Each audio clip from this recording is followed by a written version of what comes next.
Wind turbines natin, i-discuss natin yan after discussing fans, blowers, and compressors. So we still have, after turbines, a fluid machinery called fans or blowers, air compressor, and last will be the wind turbines natin. So ang pattern siguro na ginawa ng syllabus is that since nag-start tayo sa pump, a fluid machinery that using water or fluid, sunod natin para hindi naman tayo masyadong lumayo sa principle is to use or to study or to analyze the performance ng water turbines naman. Kasi nga, almost parehas lang naman sila ng mga terms. Well, not necessarily almost parehas ang terms. May mga terms sa pipe, sa pump na kahit parehas lang sila, iba na yung term ngayon natin sa turbines. Pero parehas lang sila ng principle halos. They are using same medium, water. For turbines, everything here is water lang. Um, Energy balance, siyempre medyo iba yung energy balance natin pagdating sa turbines. What else? Fluid power, parehas lang sila. So those are the things na medyo similar when it comes to pumps and sa turbines natin. Okay, before we start class, give me some break. Inom lang ako ng tubig.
Okay,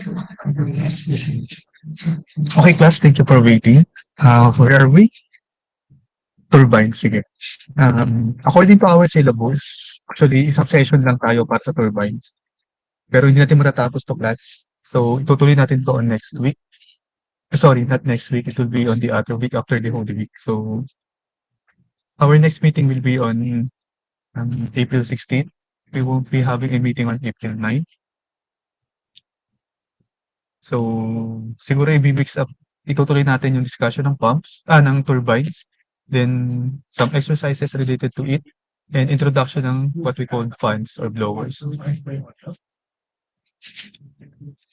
Then hopefully, hindi tayo madelay sa ating magiging finals. Makasabay sana tayo sa finals class, pero palagay ko naman makakasabay tayo sa finals. No worries for that. What else? According to syllabus, we will be discussing the two major type of turbines, yung tinatawag na impulse turbine at yung reaction turbine. Ito. For the impulse turbine, merong common type, yung tinatawag na Pelton turbine. And for reaction turbine, we have two common types, which is Francis and Kaplan turbine. Bakit siya tinawag na impulse? Bakit siya tinawag na reaction type? We will discuss that later. Then ano yung difference between Pelton turbine, Kaplan turbine, and Francis turbine? We will differentiate it also later. So dito class sa slides natin, I pasted some of the links na feeling ko helpful for you to understand more. Yung differences, yung common knowledge, yung operating conditions ng different types ng ating turbine na pag-aaralan. So we have impulse reaction, and for reaction turbine, we have Francis and Kaplan turbine. Um, what are ano yung differences ng kanilang blades na ginagamit or tinatawag na runner? What are the differences when it comes to pressure between the systems? So, we have videos here later on. I-project din natin to pero wala nga lang sounds class kasi hindi ako makapag-share with sounds or with audio. So, pero may subtitle naman. But I would recommend na panoorin niyo pa rin siya later on after our discussion kung hindi masyado natin naiintindihan na. What else? Oh, okay, so ano lang, general overview, what is a turbine? Bakit ba natin kailangan malaman yung principle ng turbine class? Kasi kapag nagso-solve tayo ng problem, mas madali nating ma-analyze kapag naiintindihan natin yung mga given dito sa problem, tama? Pag sinabi sa problem na a Pelton turbine or a Francis turbine, a Kaplan turbine, so on and so forth, then malalaman natin kung ano yung required equations para makuha yung hinihingi sa problem. May mga equations kasi class na hindi applicable kapag ang pinag-uusapan nating turbine is impulse o yung reaction turbine.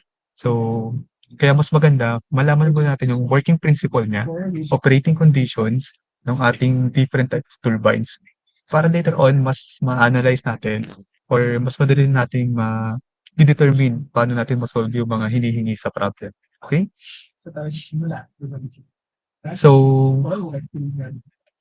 general overview, ang difference ni pump, ulitin ko lang, kapag para hindi tayo malito, whenever we're discussing pumps class, yung pump ang nag-a-add ng energy sa fluid para ma-displace natin yung fluid or ma-lift yung fluid from the lower reservoir going to higher reservoir.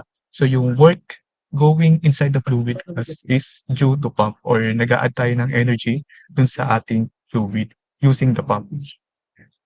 In contrary naman, pagdating sa turbines, ang lahat ng energy na required para mapaikot yung ating turbine is nanggagaling class sa fluid, sa water, yung tinatawag na water power.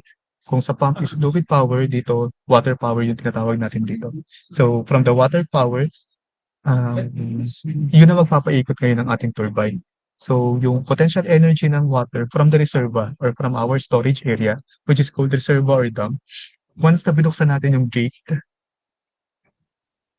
yung gate dito class, nilift natin yung gate, then yung natutulog, sabihin natin na potential energy, yung naka-stagnant na water doon, is mag-flow from the dam going to the pipe, wherein ang tawag natin class dito is not a pipe na, it will be a penstock. Going to the penstock and directly hit our bucket wheels, our runner blades, kung ano bang tawag natin dyan, or yung blades natin. Then once na-open na natin yun, so from potential energy, the water will flow having or carrying the kinetic energy ng fluid kasi nga it was lifted higher in 1 kilometer height, 1 kilometer length. Then may dala-dala ngayong kinetic energy yung ating fluid, then that will strike or hit our turbine blades. So yung kinetic energy ng fluid na yun, i-convert yun into rotational energy ng ating turbines. Kasi nga umiikot yung turbines natin, so the kinetic energy ng ating water will make our turbines rotate.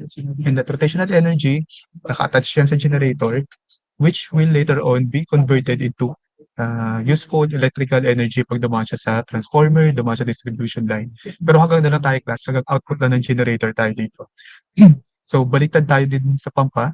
From pump, ang energy is nanggagaling sa motor, going to pump, then going to the fluid. Dito naman, ang energy is nanggagaling sa fluid, going to turbine, and going to the generator, then later on magge-generate naman ng electricity.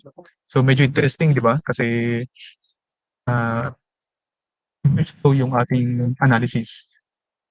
Huwag tayong malilito dito class ha, ah, sa difference between the pump and sa turbines. Madali lang matandaan, si water, nagpapaikot ang ating turbine. Yung potential energy ng water will be converted into kinetic energy. Kapag tumama 'to sa turbine, it will be converted into rotational energy, and that rotational energy will be converted further into electrical energy. So that's it for the overview. Then, as I said earlier, we have two types, the reaction turbine and the impulse turbine. So before we move with the videos, tingnan muna natin yung mga parts natin para maintindihan natin yung mga video ay yung sasabihin sa video. Discuss muna natin yung iba't ibang parts ng ating turbine. So yung nakikita nyo sa ibabaw class, sa taas na figure,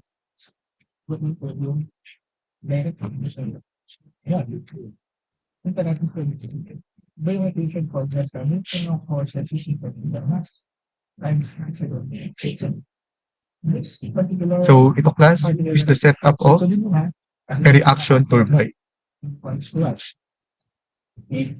Yeah.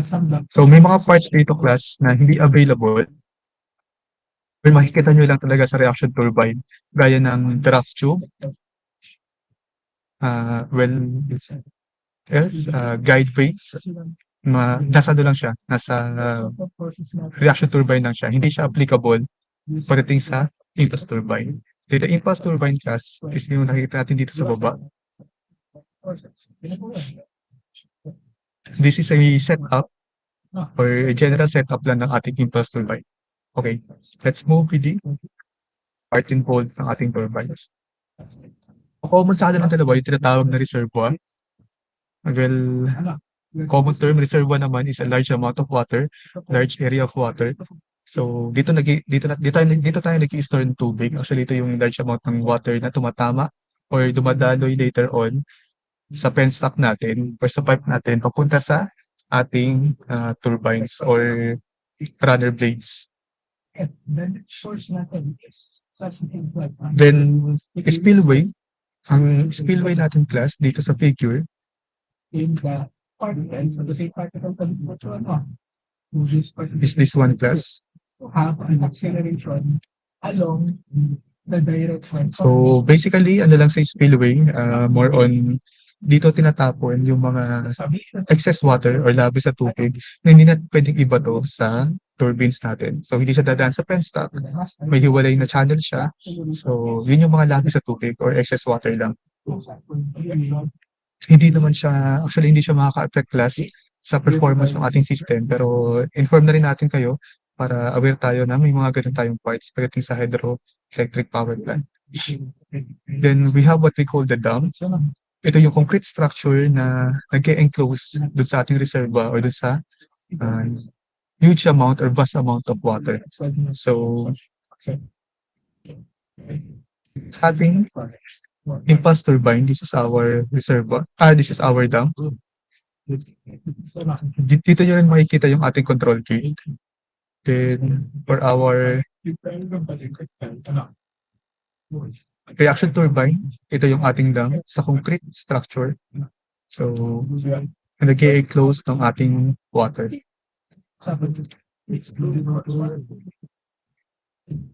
Okay. Next is what we call the penstock. So sabi ko nga, penstock is just a pipe. Pero yung penstock na to, ito yung nagdadirect or attach or connected sa dam, going to the nozzle or going to the entrance or inlet ng ating turbines. Unlike sa pump class, yung penstock natin dito is in meters in diameter. Before, parang sabi natin mga 12 inches in diameter na yung pinakamalaki pagdating sa pump. Dito naman sa ating penstock, naka 3 meters tayo dito, 4 meters in diameter, as in mas malaki diameter pinag-uusapan natin dito, a large diameter of pipe. Even the length of pipe dito pinag-uusapan is in kilometers class. So, since nagre-require na tayo dito ng mataas na kinetic energy, mataas na energy ng tubig para mapaikot natin yung turbines, and later on will be converted into electrical energy, nagre-require tayo dito ng high heads. Particularly, kung pinag-uusapan natin is ang Pelton turbine, which operates into high head talaga. So, para mapataas natin yung head ng ating net head or effective head ng ating turbines, then kailangan natin i-increase yung elevation ng ating dam or ng ating reservoir. Control gate, well, control gate, makikita natin yan sa dam natin. Ito yung nag-open or nagsasara ng connection ng ating reservoir going to our penstock para ma-regulate natin yung flow or ma-prevent natin yung flow. If hindi naman nare-require, isara natin yung gate natin para hindi lumabas yung tubig sa reservoir or sa dam. Okay? Next is the valve and nozzle. So, valves, ito yung class. Similar lang siya sa functionality ng ating control gate. Located nga lang siya sa may part ng nozzle. While the nozzle class, for example, this is our pipe.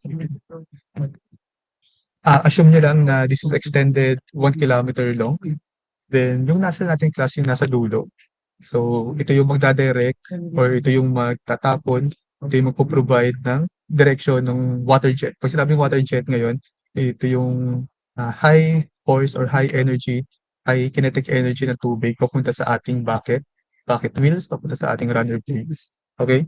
So, basically, si nozzle, siya yung magdadirect ng angle ng ating water jet towards the blades. So, this is our nozzle.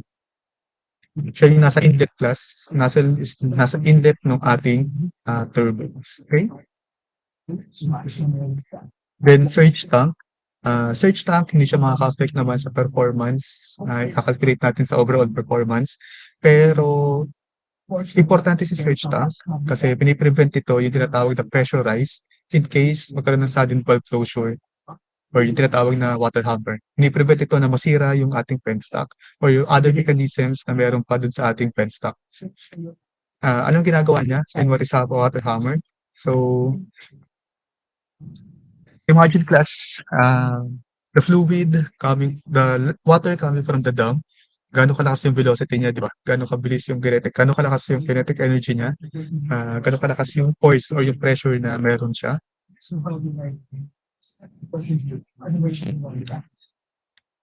Then suddenly,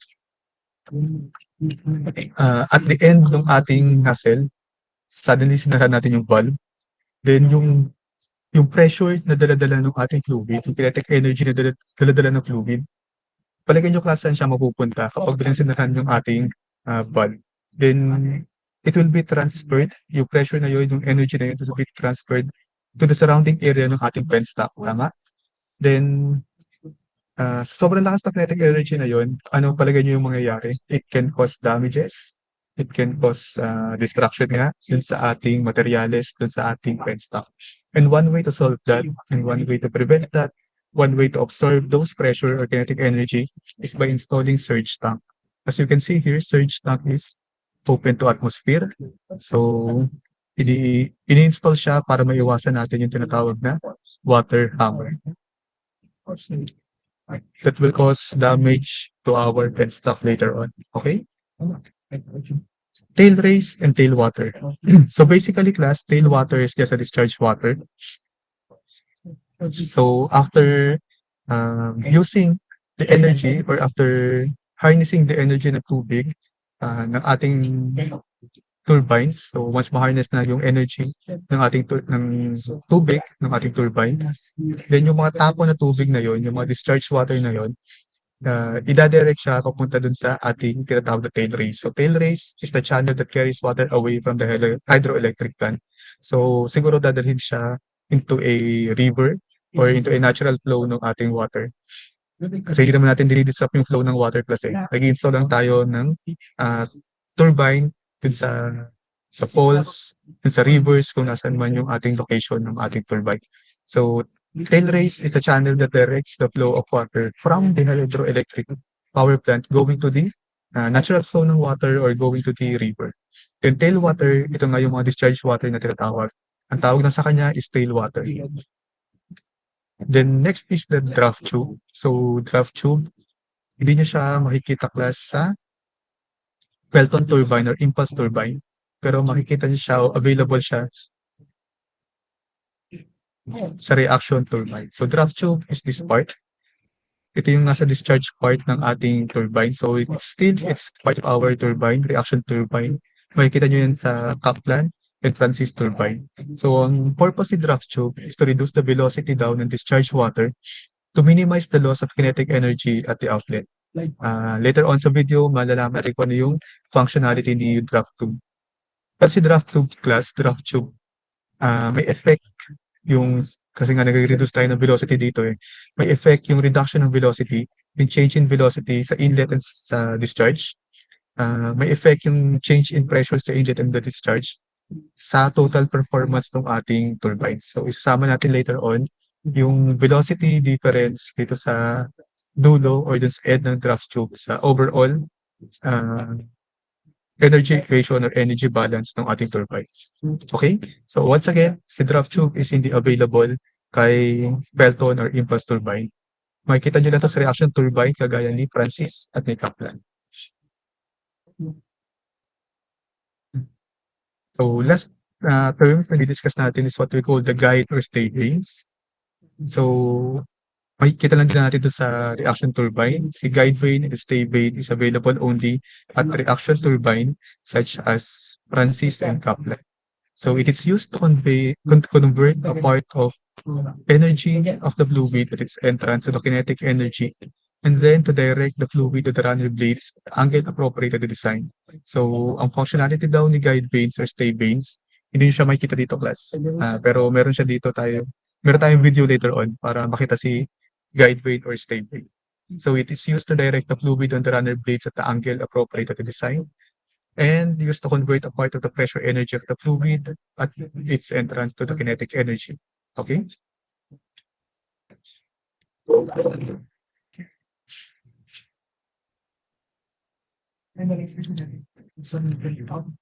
Okay, class. So, impulse turbine, basic information lang. How does impulse turbine work? So, impulse turbine works in the principle of impulse forces. So ano ba si impulse force? Impulse is a certain amount of force you apply at an instantaneous time. So siya lang yung mabilisang, for example, this is our bucket. So if the surge of water flows, hit our bucket, then instantly, yung tinatawag na impact. So may force tayo na tumatama sa object, in our case sa bucket. And yun nagpapagalaw o yung nagpapaikot ngayon ng ating turbine or ng ating bucket wheel. So the impulse turbine, such as Pelton turbine, works in the principle of impulse forces. By the word itself, impulse turbine, or a force at an instantaneous time, or a certain amount of time. While for the reaction turbine naman kasi, it works in a principle of reaction forces. So a reaction forces is a force that acts in the opposite direction to an action force. So this reaction force nga naman daw class is same like the Newton's third law of motion. It is what caused power to be transferred from the water to the turbine shaft, maintaining rotation. So Newton's third law of motion class, for every action, there's an equal and opposite reaction. So yun yung principle ngayon ng reaction turbine. Best example nito class is yung ating fan. As you can see, yung fan natin class is twisted or angled into, or yung position ng ating blades sa fan natin is into an angle, tama. So hindi naman siya naka-flat lang, naka-angle siya. Medyo complicated dito eh. Wala akong example. Pero sa video later on, meron tayo ha. I-explain ko lang yung common para madali natin mas maintindihan kung kung ano yung principle ng reaction turbine.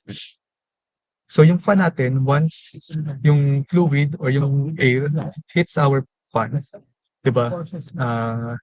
Napapaikot siya into whatever direction naka-design yung ating blades. Then after ma-hit nung fluid or nung air yung ating fan, yung air will pass on the opposite direction. So yung fan natin will rotate in other direction, is it either in clockwise or counterclockwise, then yung air natin will pass into the other direction. That is what we call the reaction turbine, or yung nagpapaikot dun sa blades natin is yung reaction ng ating blades dun sa forces or dun sa energy na binibigay ng ating fluid. Okay? So, let's watch some videos, class. So, again, wala tayong sounds ha, pasensya na. Then, please watch na lang siguro kung meron tayong hindi naiintindihan, pero I'll try to explain naman during the videos.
Okay, class. So, what we have right now on the video here is a working principle ng Pelton turbine.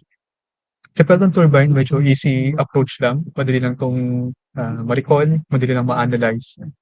Unlike sa ating reaction turbine, particularly yung Francis turbine natin, wherein medyo complex yung design ng ating blades. Sa Pelton turbine works una, ito yung principle of impulse, yung instantaneous, yung force in a given instant time. Next, tangential yung direction ng force natin. Makikita nyo later on na yung direction ng ating fluid or ng water jet natin is tangent to the bucket or bucket width. Na yun ang magpapaikot kayo ng ating bucket width. Yung pressure dito class is not really maintained pero hindi nagre-require ng high pressure or more on atmospheric pressure lang naman at the inlet and outlet ng ating turbines. It's tangential force, and impulse turbine. Okay, so that's it. Let's play the video.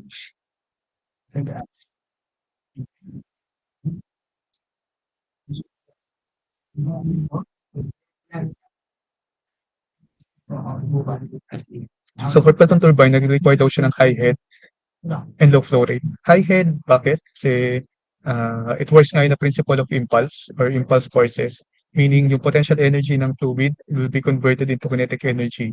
Pwede yun yung magpapaikot sa ating impulse turbine ngayon.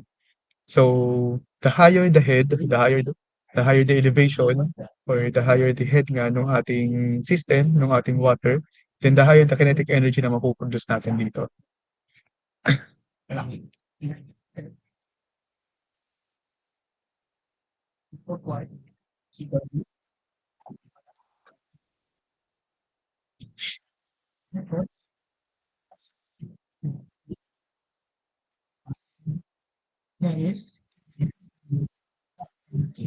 So this force makes the turbine rotate. So the turbine converts water energy nga into rotational energy class.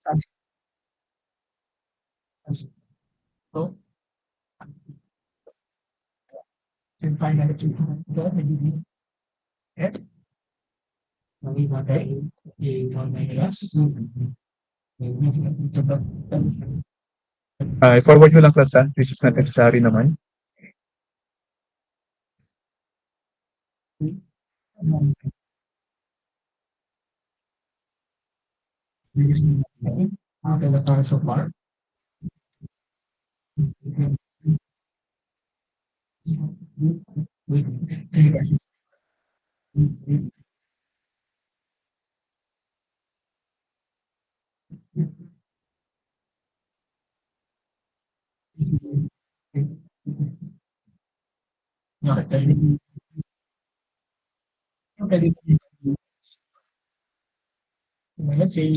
Okay class. So actually that's it for our Pelton turbine.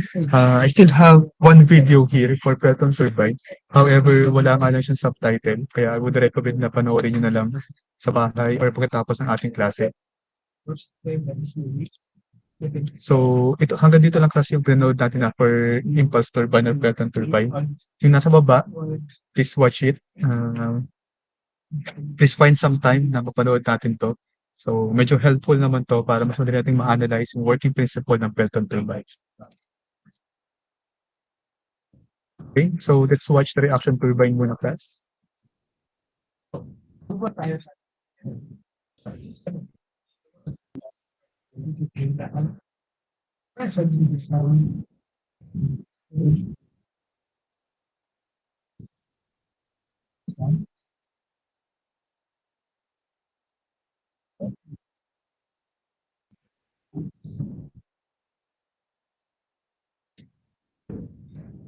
So, what we'll be showing here class is the operating condition ng ating reaction turbine.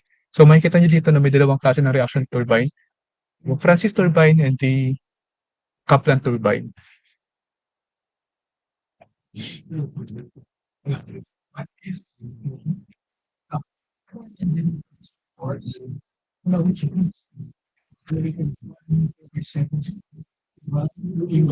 Reaction forces.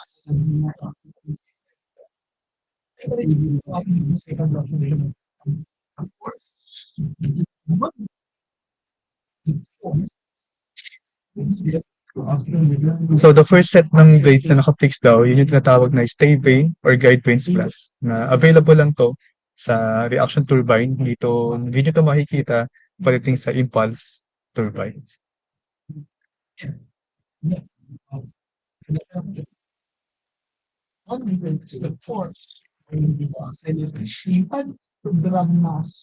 When we're discussing Pelton turbine, ang tawag sa kanya is bucket wheel.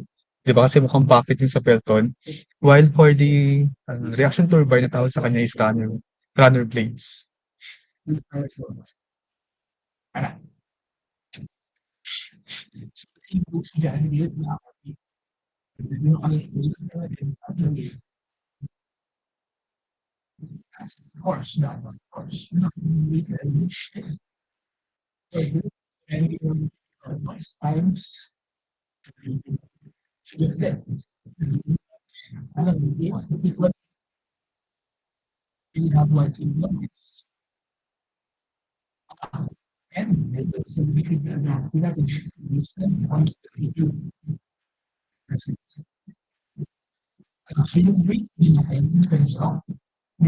So for reaction turbine,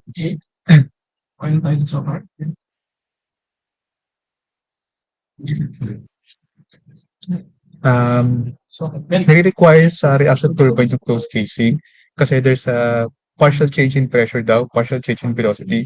So may kailangan i-control dito class sa inlet and outlet.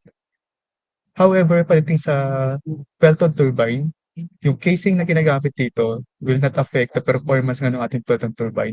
So ang iniiwasan lang dito sa Pelton turbine class and impulse turbine is yung water splashing o yung pagtalsik ng tubig after ma-hit yung ating bucket. So more on safety purposes. While reaction turbine class, yung nakikita natin sa ngayon, nagre-require dito ng casing kasi nga merong difference in pressure, difference in velocity sa suction and discharge. Wherein nakaka-affect yun sa performance ng ating turbines.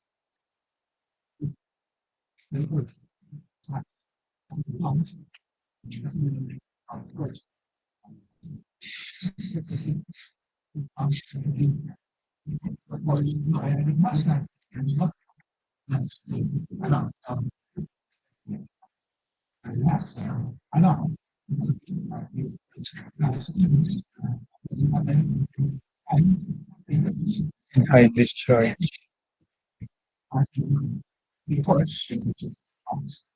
Francis turbine and Kaplan turbine are the common type of turbine. So this is the Francis turbine class.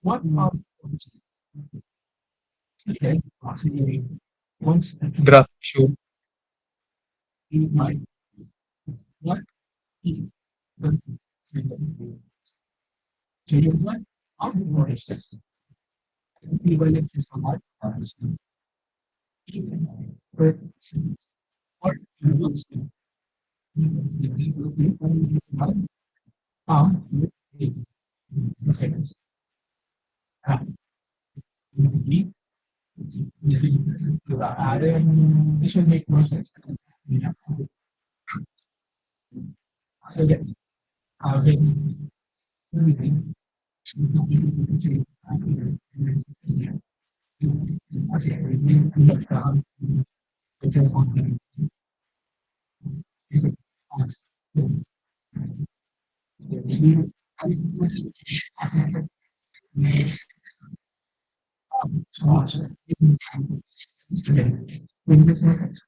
So since meron ngang pressure difference class from the inlet and the outlet, wherein ito yung nagde-determine ng performance ng ating turbine. So, the higher the pressure difference, the better the performance, 'di ba? Ang problema kasi dun, kapag bumaba na yung pressure ngayon into at below atmospheric pressure sa outlet natin, then or we can say below atmospheric pressure is almost vacuum, right? So may tendency na ma-disrupt yung natural flow ng water. May tendency na mag-backflow yung tubig papunta or pabalik sa ating turbine. Bakit? Kasi yung tendency ng pressure is to flow from a higher pressure going to lower pressure. So may tendency na bumalik yung tubig from tailwater or tail race going back to the uh, turbine natin. So, madi-disrupt yung natural flow ng ating turbine. It may cause as well cavitation. So, may iwasan daw yun by installing yung tinatawag na draft tube. Kaya si draft tube is available lang sa reaction turbine. Si draft tube is part also of reaction turbine. So, yung energy balance natin dito, mapapasama sa reaction as si draft tube. Wala siya sa impulse turbine kasi mine-maintain naman or hindi naman nire-require na control yung pressure or may difference in pressure between the inlet ng reaction ng impulse turbine and sa outlet ng impulse turbine.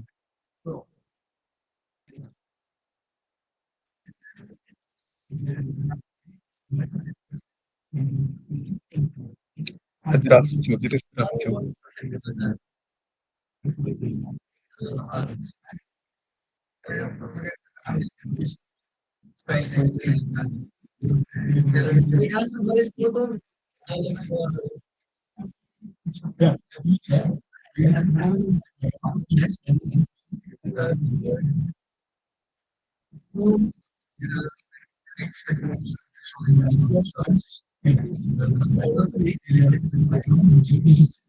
Mixed flow turbine. In the discussion of about the blades later on, meron tayong video separately para sa design ng blades ng ating Francis turbine. Makikita natin na water really enters radially, then it will exit actually naman. And this is an example of, or this is an overview yung tinatawag na Kaplan turbine class.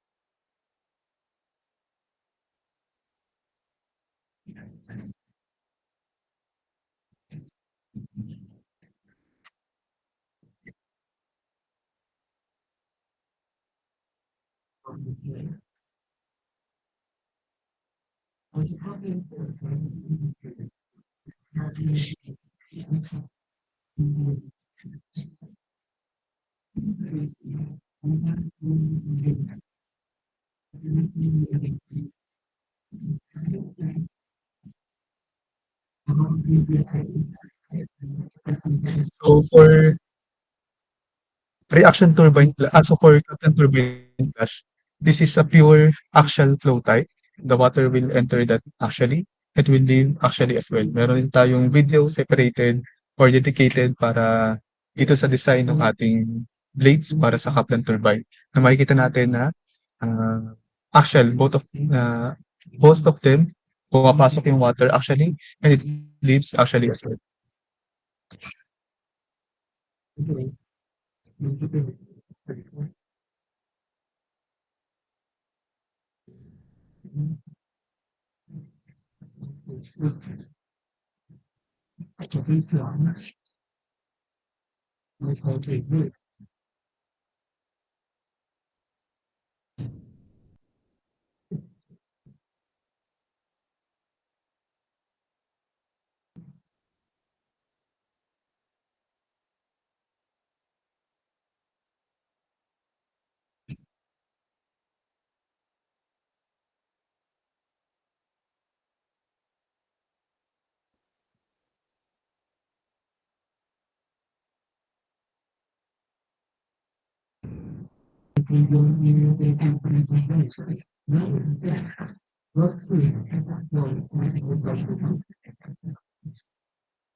Okay, so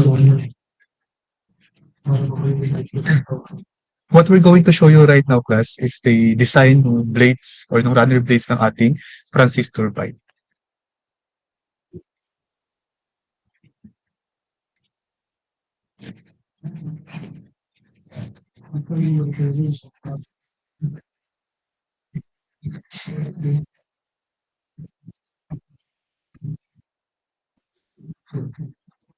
So si Francis turbine daw, as per this video class, contributes 60% of the global hydro capacity.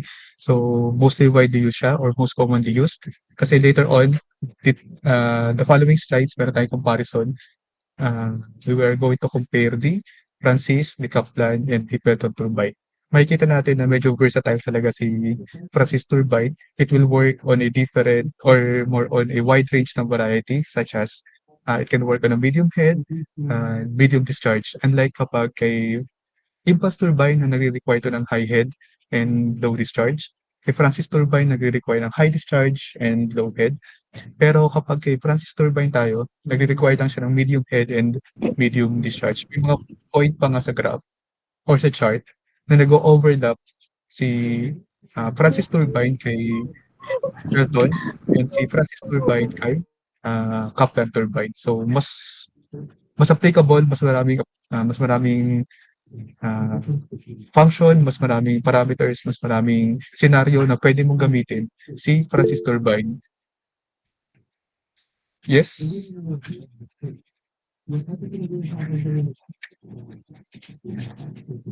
Okay. I thought may nagtaas ng kamay. Sige, sige. So, let's move. Yung design ng ating Francis turbine class.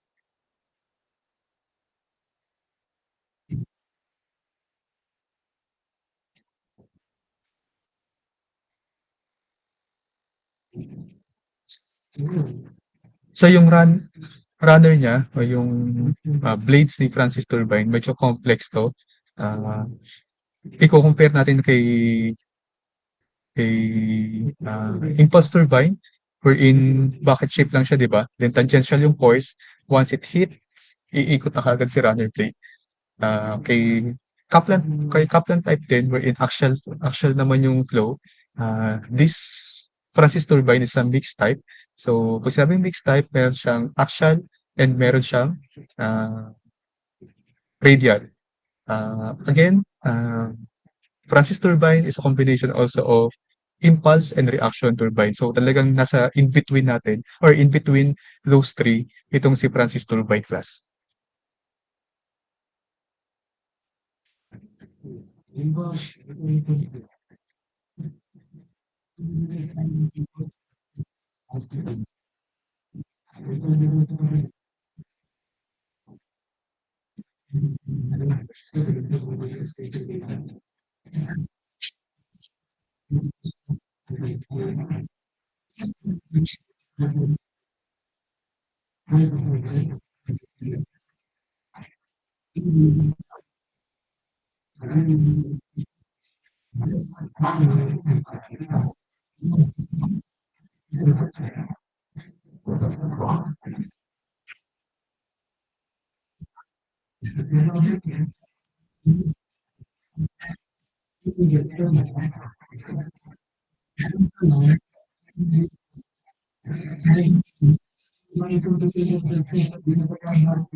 So ito yung sinasabi ko kanina class, pagdating kay Francis turbine, it's a combination of reaction force at saka yung impulse force. So yung deep force dito sa ating Francis turbine, ito yung reaction forces. Then at the bottom ng ating runner blades, dito naman pumapasok yung ating impulse force. So it's a combination of impulse and reaction forces.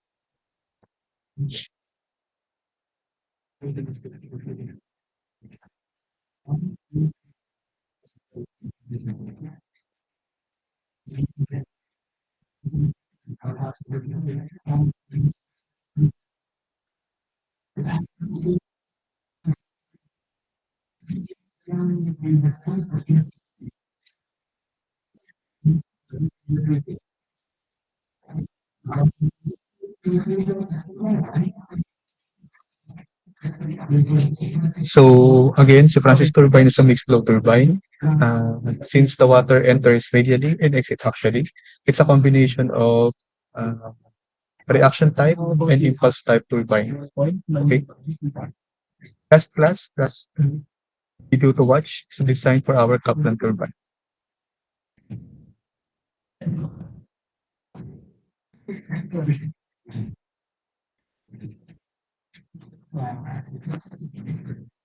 So Kaplan turbine, for an overview, is for more.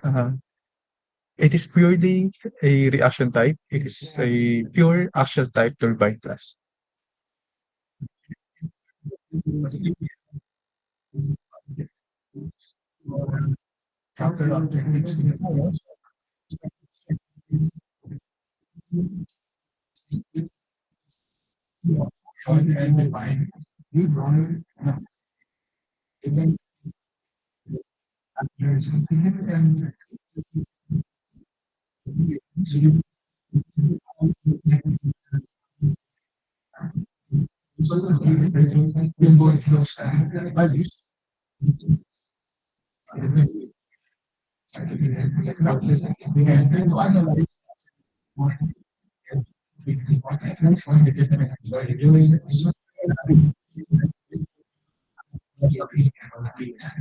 So ito yung kanyang being ng Kaplan turbine class.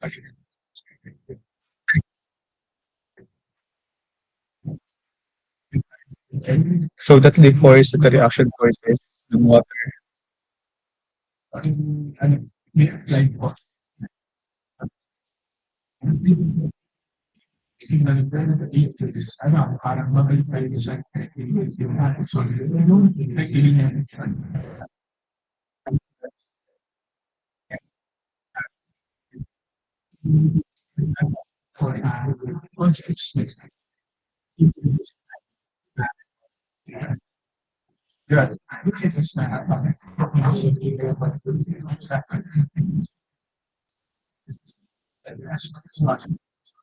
Okay.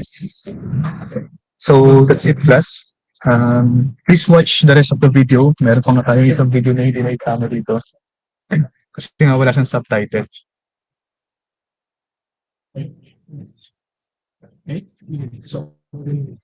Pero please find time na mapanood yung mga videos kung meron tayong hindi naiintindihan at hindi pa na-elaborate.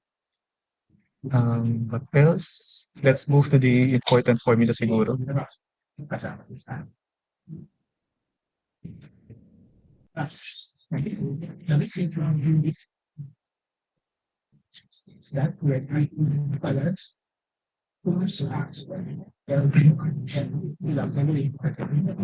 Okay, so moving forward, let's continue our discussion. So classification ng turbines, sabi ko nga, we have reaction type and impulse type. For reaction turbine, we have Francis and Kaplan. Napanood nyo na naman ang difference between the two of them. Nakita nyo na rin yung difference between the reaction turbine and the impulse turbine. So for impulse turbine naman, we have a common type which is Pelton turbine. This slide basically is just a summary nung napag-usapan natin. So meron tayo ditong nilagay na link class. Please watch, or sorry, not watch. Please read also those details here kapag meron pang hindi clear. Pero actually, overall, yun lang din naman yung summary natin. Then, okay, classification of turbines depending on the criteria na sinet natin dito.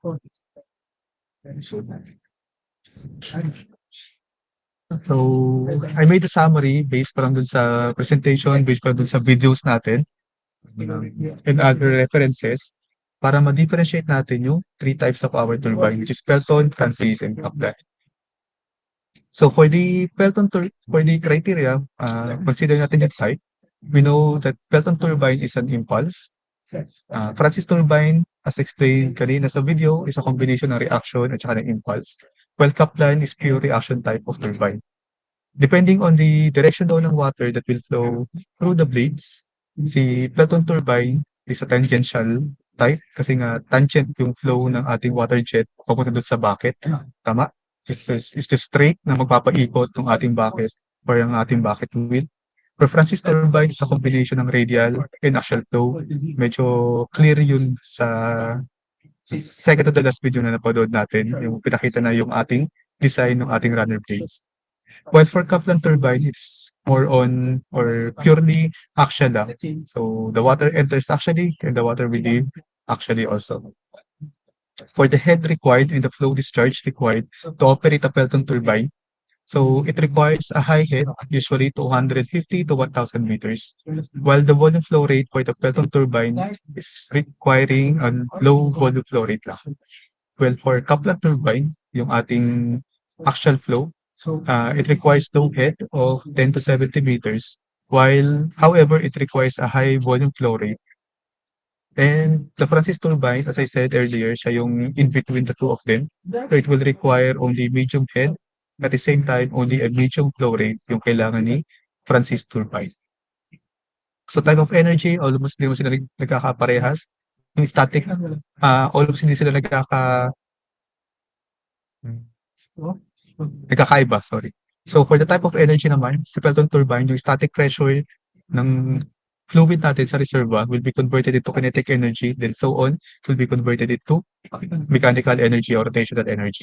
For Francis and Kaplan, same din, yung the dynamic pressure ng water natin, since hindi lang naman yung nagiging component pagdating sa Kaplan, sa Francis at Kaplan, nagkakaroon ngayon ng difference in pressure, difference in velocity between the suction and discharge. Pero overall, yung pressure energy ng water in the reservoir will be converted into mechanical energy. Then, pressure of water along the blades. So, kapag Pelton tayo, inlet and outlet pressure is open to atmospheric pressure or subject to atmospheric pressure lang. Walang nire-require na change in pressure, walang nire-require na drop in pressure kapag Pelton turbine or impulse turbine. Unlike sa Francis and Kaplan turbine, there's a pressure difference from the inlet and the outlet. And that pressure difference will determine the performance ng ating turbines. What else? Since there's a pressure difference between the inlet and outlet, regulate yung class ni draft tube. However, since ini-increase ni draft tube yung pressure sa outlet, tama, para hindi maging negative yung pressure, bumababa ngayon yung velocity ng ating outlet water. So once bababa yung velocity nun, nakaka-affect yun class sa overall performance ngayon ng ating turbines. So velocity ngayon ng tailwater coming from the reaction turbine, so reaction turbine lang to class, hindi natin sinasama sa impulse turbine, has an effect on the total effective head or total net head no overall performance ng ating turbines due to the effect ng kanyang kinetic energy. So, pamaya sa energy balance, isusubtract natin yan, ibabawas natin yan dun sa ating energy equation. Applicable lang yung class sa reaction turbine ha. Kaya mahalaga ma-differentiate natin what is Pelton turbine, impulse turbine, and Francis and Kaplan turbine, which is the reaction turbine. For the power generation, ang pinakamalaking nakakapag-generate ng power is yung tinatawag natin na Francis turbine nga. In Pelton, around 800 megawatts, while the Pelton turbine is about 400 megawatts, and Kaplan turbine is only about 5 to 200 megawatts. While for the efficiency, almost the same lang sila pare-parehas. Francis turbine and Kaplan turbine is about 90% efficient, and Pelton turbine is just about 85% efficient.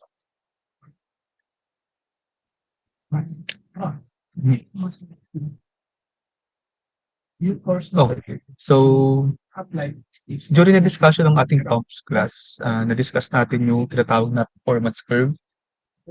pump performance curve or um, pump curves na tinatawag natin. Wherein nakakapag-select tayo dun ng pumps given yung condition natin, what is the volume flow rate, what is the required head, diameter ng ating impeller. Well, meron din tayo dyan pagdating sa turbines. Kaso nga lang, hindi natin siya di-discuss for today. Hindi natin siya di-discuss kasi wala siya sa ating syllabus.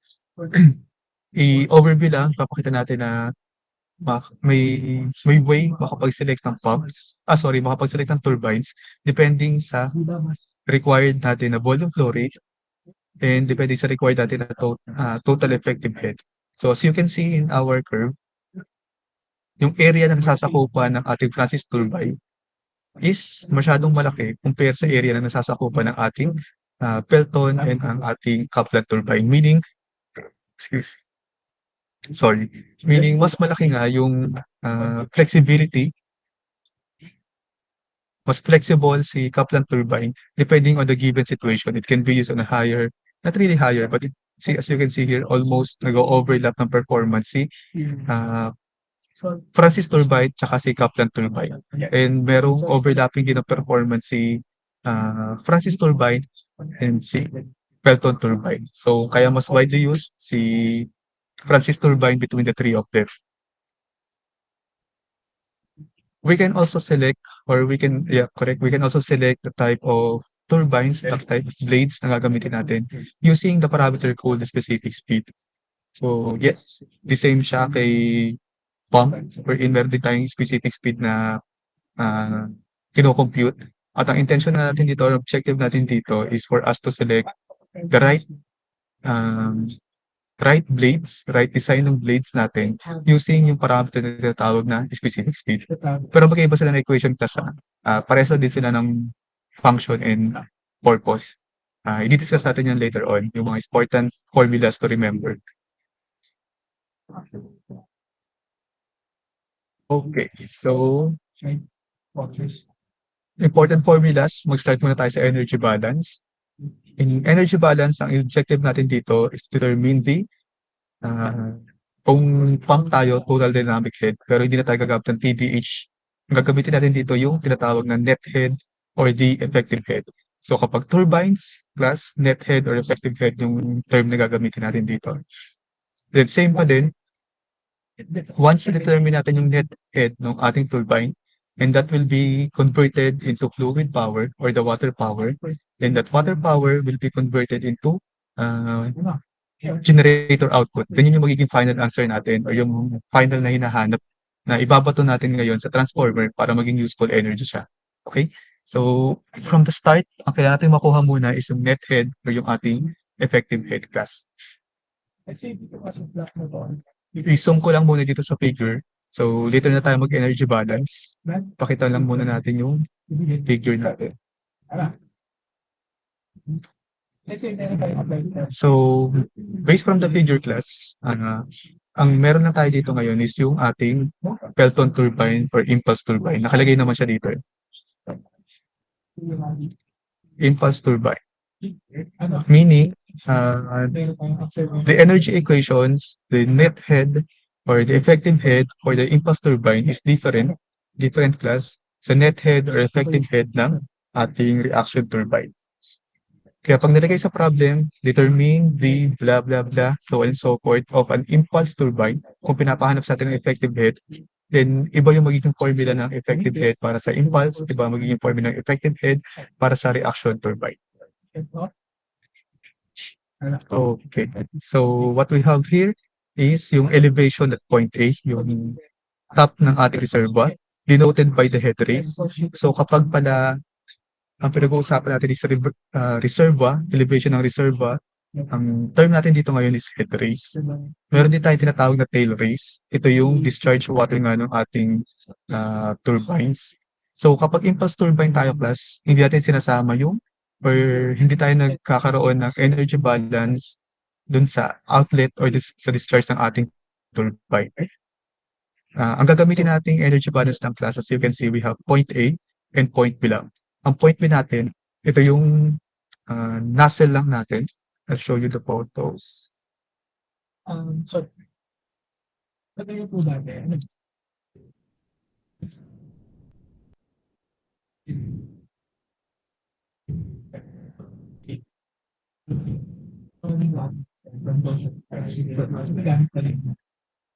Basically, ito lang yan class, oh. Hanggang point B lang tayo dito. Ang point B natin dito is yung inlet ng water jet going to the turbines o yung outlet ng ating or output ng ating nacelle.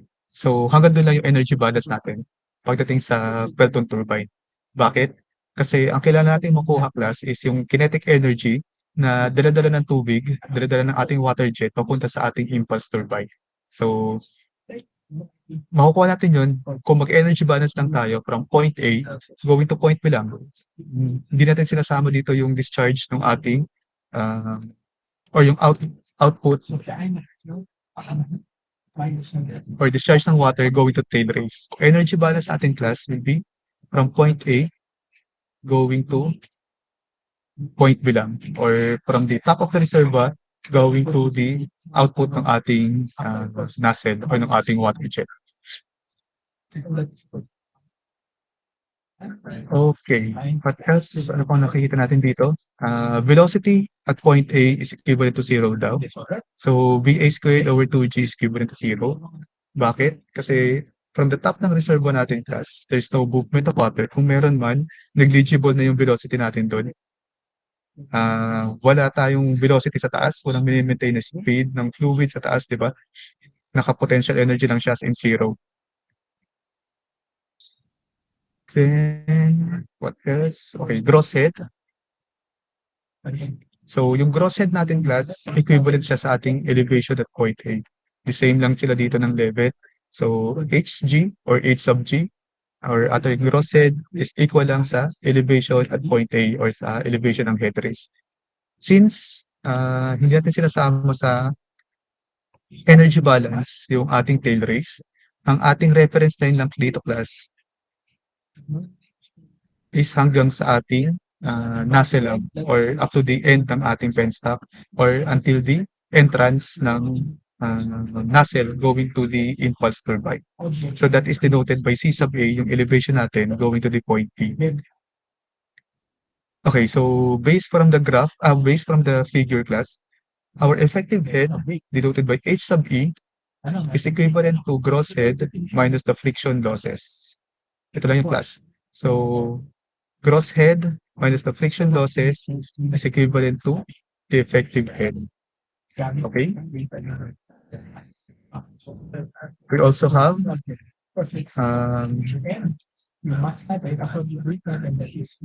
elevation at point A minus the friction losses is equivalent to the effective head. Tama pa class? I-verify natin yan kung tama yan sa ating energy balance later on. Pero nasa figure na siya, so definitely tama yan.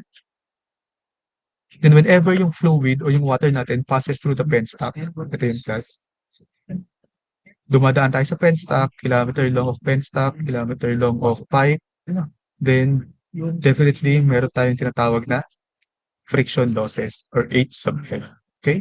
That H sub F class, makukuha natin yan using Darcy-Weisbach equation or the Morse equation. Please recall yung equation natin on week 1 for Darcy-Weisbach equation, which is FLV squared over 2GT. And for Morse equation, we can use 2FLV squared over GT. Diba? Nako-correlate natin yung mga naging discussion natin previously dito sa mga topic natin ngayon. Okay? Let's try to have an energy balance class. So, alisin muna natin si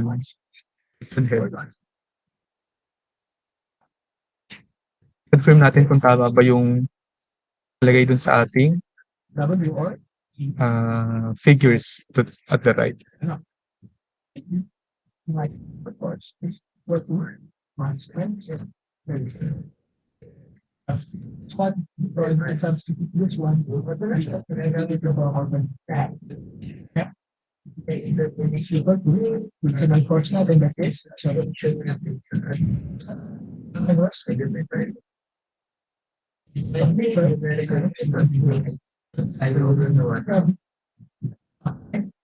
So class, this is our common form ng ating Bernoulli's equation ng energy balance at point A going to point B lang. Ulitin ko lang class, point A going to point B lang yung energy balance natin, ha?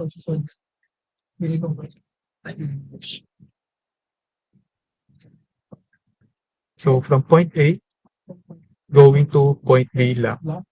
Okay?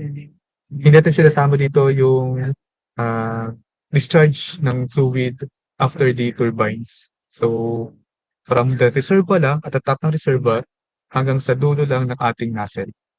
Okay. So sinasabi sa problem or sinasabi dito sa figure na the velocity at point A is equivalent to 0. The pressure at point A, ito pala class, given dito na the point B is the intake to the point of the nozzle. So yun nga, hanggang nozzle point lang siya. After that, hindi na tayo nag-energy balance pagdating sa impulse turbine. Okay, so pressure at point A, that is equivalent to 0 as well, class. Bakit? Kasi that is atmospheric pressure. So, gauge pressure niya is 0, hindi na siya sinasama. Friction losses, makakalculate natin yan using Darcy-Weisbach equation or Morse equation. Elevation at point A, that is the elevation from the reference line or from the nozzle ng ating turbine hanggang sa top of the reservoir, that is C sub A. Or kapag binigay sa problem, the gross head, then that is the gross head, equivalent siya sa gross head class. What else? Velocity at point B, definitely may velocity tayo sa point B. Since yung potential energy at point A, kapag binuksan natin yung gate, yung ating control gate, it will be converted into kinetic energy hanggang sa ma-release to into point B. And yun yung kakalculate natin din, which is B sub B, or sometimes ito yung given class. Okay, so hindi natin siya kakancel, may value siya.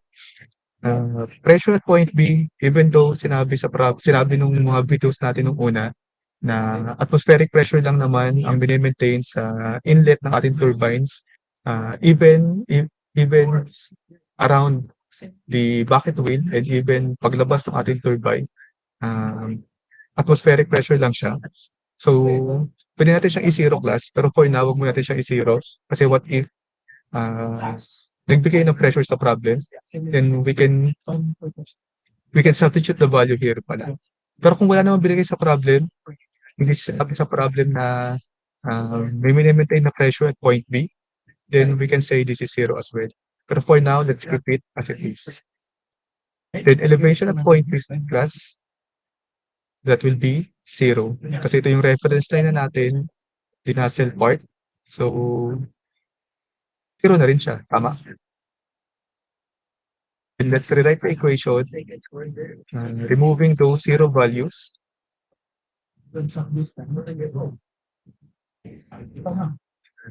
Alisin natin to, paano hindi tayo malito.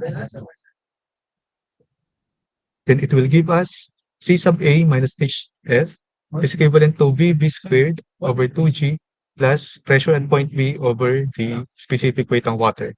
So sir, nasa dyan yung ating effective head or yung ating net head plus both side ng equation dito are both effective head and net head. So maalin dyan pwede natin gamitin.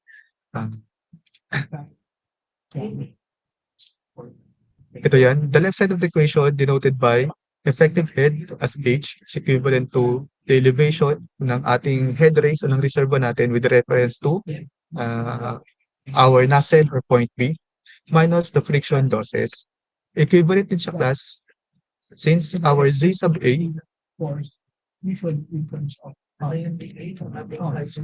is equivalent sa ating gross head, then we can substitute C sub A into gross head. What if binigay sa problem is gross head, then gamitin natin to. What if yung elevation at point A, then gamitin natin tong equation. It's up to the given in the problem kung anong equation yung gagamitin natin. Then the right side of the equation, ganoon din naman siya class. Ito lang siya. So, this is equal to this. This is equal to this. So, pwede nyo i-equate yan. Pwede nyo laruin yung equations, mix and match, depende sa kung anong hinihingi sa problem. Okay? But ang important muna natin is maintindihan natin yung energy equations, yung pag-determine ng net head or effective head sa ating turbines. Okay? So, velocity at point B, VB squared over 2G plus pressure at point B. Kung hindi binigay sa problem, then this is 0 plus over the specific weight. Okay? Okay. So, this is for reaction turbine naman class. So, same pa din, mag-energy balance pa rin tayo dito, pero hindi ko na ipapakita siguro kasi it's 4:25 na. We still have 2 more slides. So, explain ko lang. This is a reaction type. So, still meron tayong tinatawag na head race. Velocity at point A is equivalent to 0. There's still friction head losses kasi dumaan pa rin yung fluid natin sa penstock. So, once na yung fluid natin dumaan sa pipe, definitely nagke-carry to or may mga resistance dito. Ang tawag naman dito is yung ating friction head losses. Maka-calculate natin siya using Darcy-Weisbach equation or using Morse equation ulit. Given naman yun, walang problema. We have the elevation ng ating head race or ng ating reservoir. However, yung reference line natin ngayon class is nasaan na? Ngayon, nasa tailwater level na siya class. Unlike dun sa impulse turbine, wherein ang elevation nito is nasa nozzle ngayon, before sa impulse turbine, di ba? Ngayon ang elevation natin, ang reference natin is nasa tailwater level na. Bakit?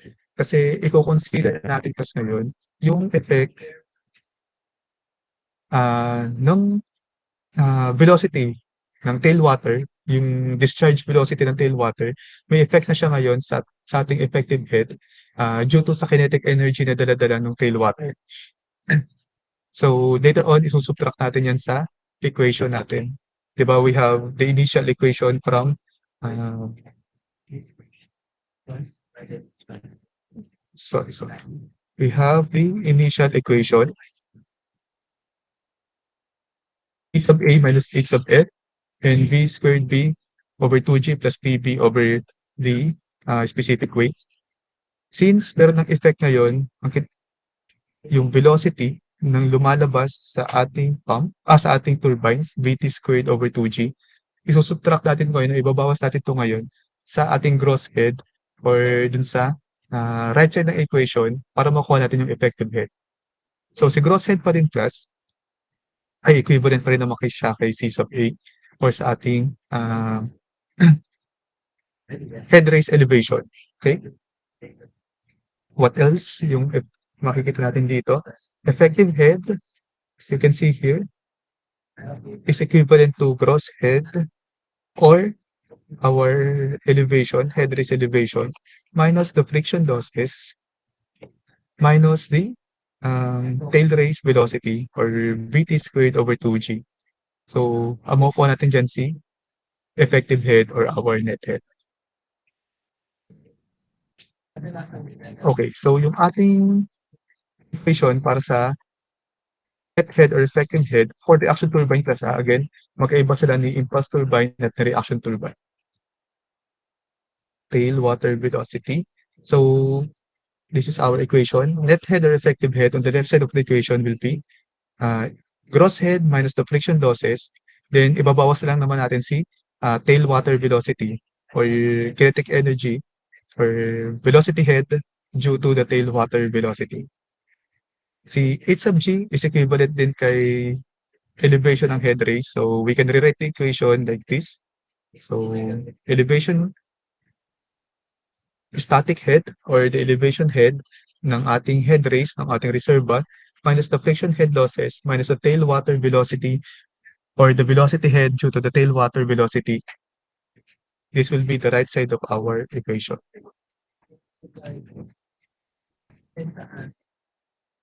And on the left, on the right side of our equation, since meron na tayong value ng C sub B or elevation ng ating nozzle, ito yung kaso. Ang naging reference line natin dito is the tail water level. Then, meron na tayong value ngayon ng C sub B. Makakasama na siya ngayon sa pagkuha ng ating effective head. So, C sub B or the elevation ng ating ah, nozzle plus the difference in the velocity between point B and the tailwater velocity. Ang point B natin class is the nozzle velocity over 2g or 2 times acceleration due to gravity plus the pressure at the nozzle over the specific weight. Then that will be the net head or effective head kapag reaction turbine yung pinag-uusapan natin. So pag binigay sa problem, determine the net head or the effective head or determine the water power in a reaction turbine, then ito yung equation na gagamitin natin.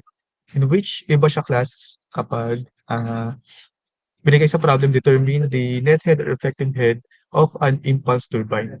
Kapag din sinabi sa problem na determine the net head or effective head ng Kaplan turbine, then we should know na Kaplan turbine is a type of reaction turbine. Francis turbine is a type of reaction turbine, and Pelton turbine is a type of impulse turbine. So those terms class, huwag natin i-mix up. Konti lang naman tong formula na i-remember natin, i-memorize natin. So this is some time na ma-recall 'to. Mas madaling maalala yung formula kapag naiintindihan natin yung ating ah, situation, okay?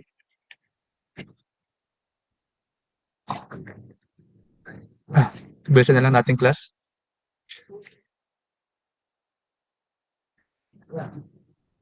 Okay, so important formulas aside from the net head, we have also other formulas na pag-uusapan. Konti lang naman 'to, 1, 2, 3, 4, siguro mga 6 na lang. Sige, so velocity of water jet at the inlet. So technically ito lang naman yung ating, intake point ng nozzle.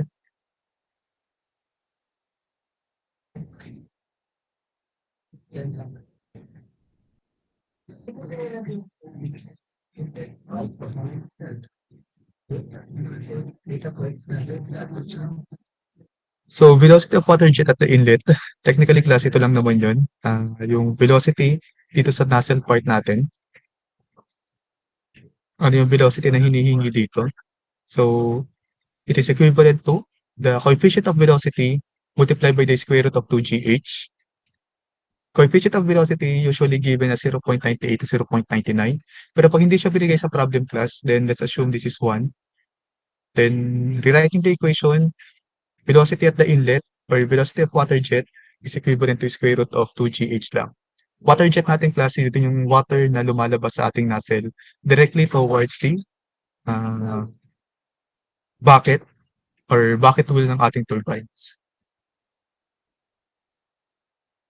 Okay, then sa natin nakuha class yung equation natin na to, it's square root of 2gh. This was get from head is equivalent to v squared over 2g.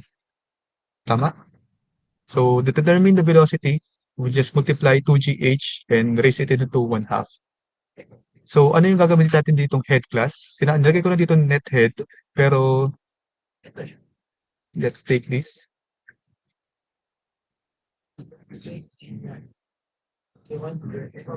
Okay, so yung head na pinag-uusapan natin dito class is actually siya lang naman yung velocity head natin.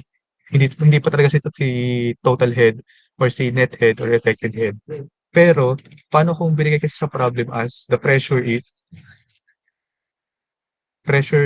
ng ating inlet is equivalent to 0, then the velocity head is just the same dito sa equation na to, tama? So that is how you mix and match the formula class. So kapag binigay is pressure at the inlet is 0, not 0, is atmospheric pressure, then the effective head is equivalent to the velocity head lang naman. Ganun din kapag binigay to class.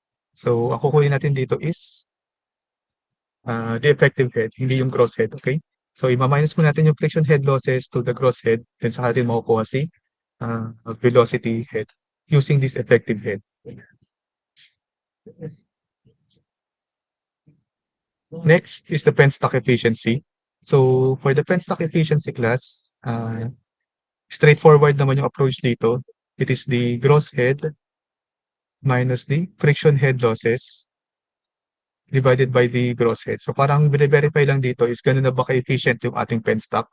Marami na bang losses ngayon ang nag-o-occur. Baka naman sobrang, rusty na yung loob ng ating penstock, and need nang i-replace. So, dine-determine lang dito yung efficiency ng ating penstock. Gaano na kalaki yung, ah, nababawas sa performance ng ating water or ng fluid power natin or ng water power natin due to the frictional losses na meron yung ating penstock.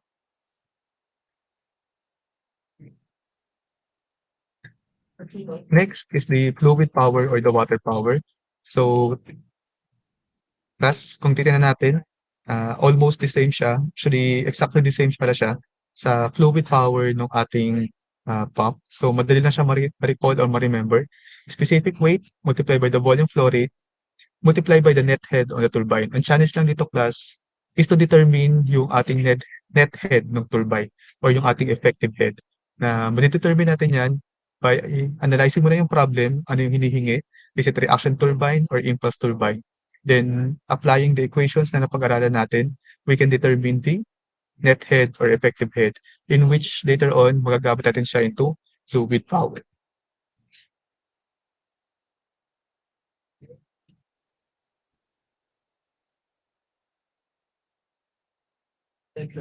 Okay. Next is what we call the peripheral coefficient or the speed ratio. So sabi ko nga, it's more on a mix and match ng mga equations dito class. By next week siguro, next week I will give a good example or good exercises wherein magagamit natin yung mga equations na nakalagay dito para hindi tayo malito, para alam natin kung saan applicable, kung ano yung flexibility na hanggang saan natin pwede gamitin yung mga equations. Okay? So define muna natin si peripheral coefficient o speed ratio. So peripheral coefficient is the ratio of the peripheral velocity to the velocity of the jet. Well, what is the velocity or what is the peripheral velocity pala? Velocity of the jet class, ito lang naman yan, velocity of water jet at inlet. So velocity of jet, disable lang sila dito.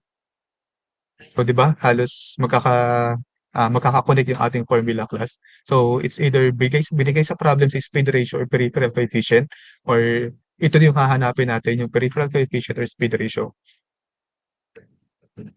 So, peripheral velocity, ano ba yung nasa numerator? We already know what is in the denominator, the velocity of the jet.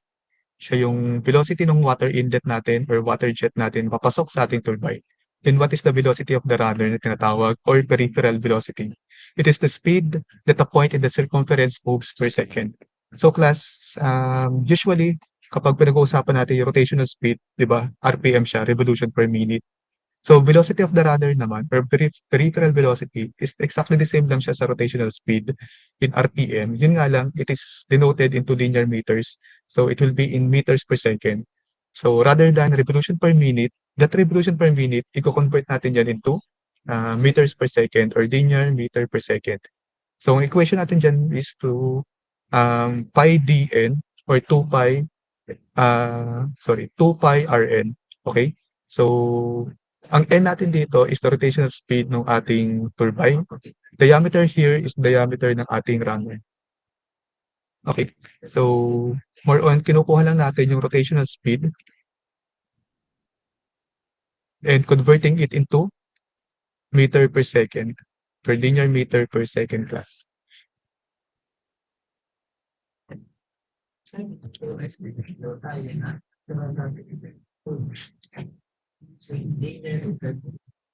Um, so, kapag binigay si peripheral coefficient class, then we know the speed or rotational speed ng ating pump, ng ating turbine, we know the diameter ng ating runner, then perhaps we can get the value of the H or our velocity head. Then kapag na-analyze natin sa problem na that is the total or effective head, then we can get the value of our effective head using this equation. Okay? Then for that effective head, we can get the value of the fluid power. So, mix and match lang na equation class ng formula. We'll try to find some examples like that on the following weeks para magamit natin yung mga important formulas dito. Okay, next and last discussion for today. Actually, we still have more. Pero i-align lang natin yan sa mga na-discuss ko rin on the previous classes ko. So hanggang turbine efficiency lang naman yung di-discuss ko. So hanggang dito lang muna tayo class. Okay. Turbine analysis. Once we know the fluid power from the total or from the effective head or from the net head, unlike sa pump, fluid power natin class, ito yung papaikot sa turbine natin. So, once na pumasok yung fluid power natin to the turbine, magkakaroon tayo ng mga losses ngayon. So, not necessarily na kung ano yung value ng fluid power na nakuha natin, it will be the same or it will be exactly the same sa ating brake power or the turbine power, tama? Mas malaki si fluid power kay brake power or sa turbine output natin. Kasi once na pumasok yung fluid natin sa turbines, dumaan na naman to sa mga losses. Meron tayong mga mechanical losses ng turbine, frictional losses ng turbine. So, hindi lahat ng fluid power natin is nako-convert into a useful brake power. Ang iba natatapon lang or nasasayang lang due to losses.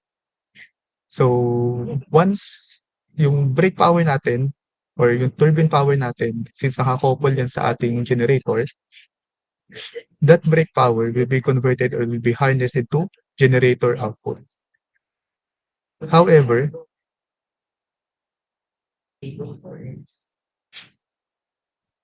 hindi lahat ng brake power natin is nako-convert din into generator output. Kasi may mga losses din, mechanical losses sa generator, winding losses sa generator na natatapon lang. So we can safely say that the fluid power is greater than the generator output or generator power. Okay? Then pabalik yung approach natin compare kay kay pump. Please remember na yung fluid power natin dito, that will be the input going to the turbine. So by efficiency is output over input. So yung input natin dito class is yung fluid power or yung water power.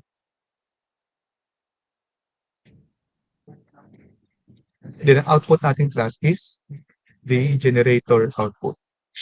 Then this efficiency will be the overall turbine efficiency. Turbine and generator efficiency. Okay, then we can further use this equation to reinforce that turbine efficiency is equivalent to brake power divided by fluid power.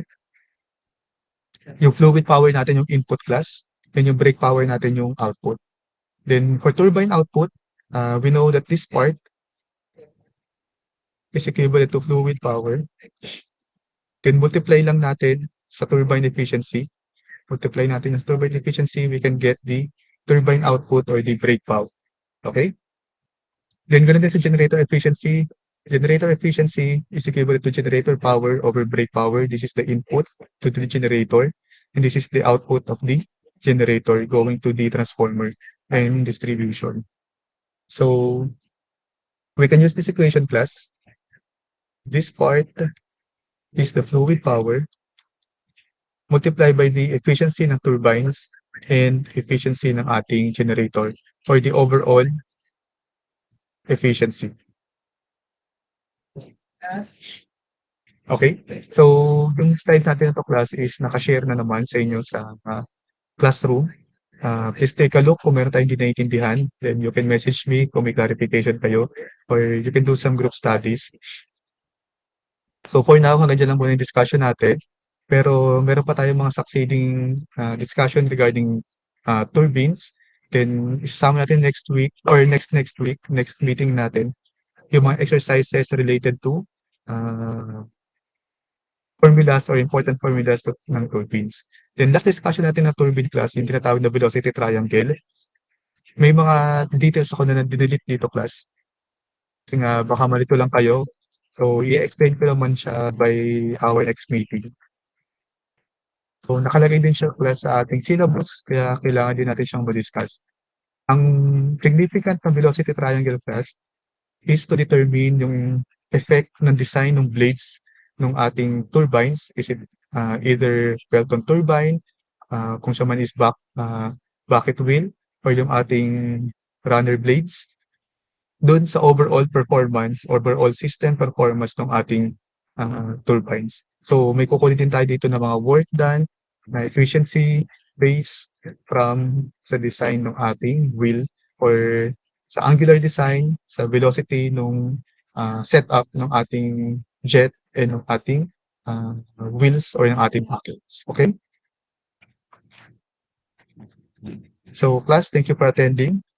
For now, yun na lang muna. Any questions before we end our discussion? Wala naman na po, sir. Okay, so sabi ko nga, tatapusin ko yung pag-check natin ng ating midterms para may i-share na natin sa inyo during the Holy Week. Okay? So thank you class for attending. Have a good day. Have a good weekend. Meron pa kayong natitirang oras para sa weekend natin. Thank you po, sir. Thank you po.